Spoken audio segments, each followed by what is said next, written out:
Hello, everyone, and welcome back to another episode of Spoken English Radio. I'm Sarah. And I'm James. We are so happy you are here for episode 6. Today, we are talking about a topic that everyone loves, but that also causes a lot of stress. Let me guess. Are we talking about dating? No, that's too stressful. We are talking about money and shopping. Ah, yes. The root of all evil. You know, Sarah, it's funny. When you learn English in a textbook, you learn things like, how much is this shirt? Or, I would like to buy milk. Exactly. But in real life, our relationship with money is much more complicated. We buy things to feel happy, we regret buying things later, and we try, and often fail, to save money. Today, we're going to learn the real vocabulary of shopping. We will talk about impulse buying, splurging, and that terrible feeling you get after spending too much money. Get your wallets ready, or maybe hide them, and let's listen to today's conversation. Whoa, Sarah. Are those new sneakers? Maybe. Do you like them? They are really nice. But didn't you tell me last week that you were broke until payday? I know. I am supposed to be on a tight budget right now, but I was walking past the store window and I saw them.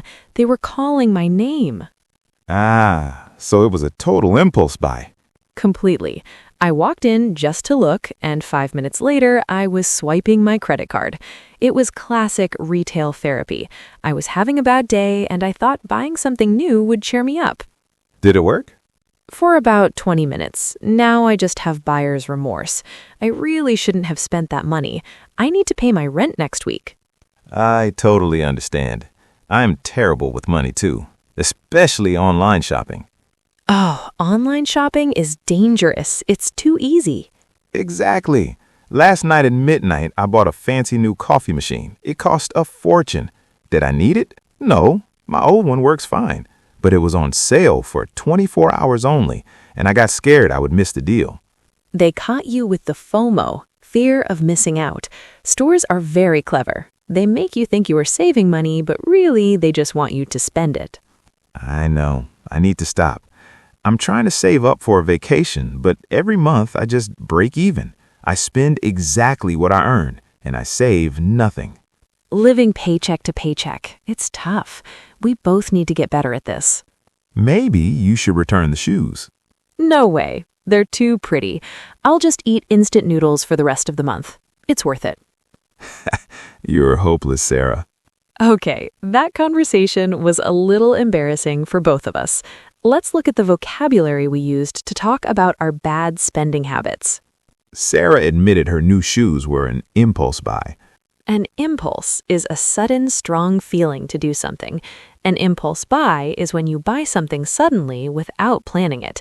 You didn't need it, but you wanted it right then. And because of that, she now has buyer's remorse. Remorse means deep regret or guilt. Buyer's remorse is that sad feeling you get after spending too much money on something you don't need. Sarah also used the idiom retail therapy. Retail means shopping. Therapy means healing.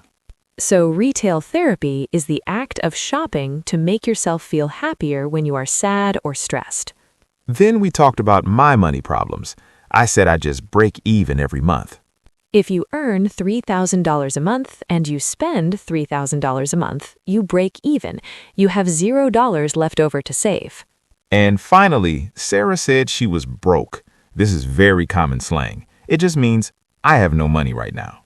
So, are you good at saving money, or do you love retail therapy like me? Tell us about the last thing you bought that gave you buyer's remorse. Was it worth it? Let us know in the comments. We have put a list of money idioms in the description below to help you stick to your budget. Don't forget to like and subscribe to Spoken English Radio for your daily fluency practice. And give this episode a big thumbs up, a like. It really helps people like you find our podcast. Please share this with anyone who is learning English. We want to help as many people as we can. We want you to practice. Thanks for listening. Bye for now.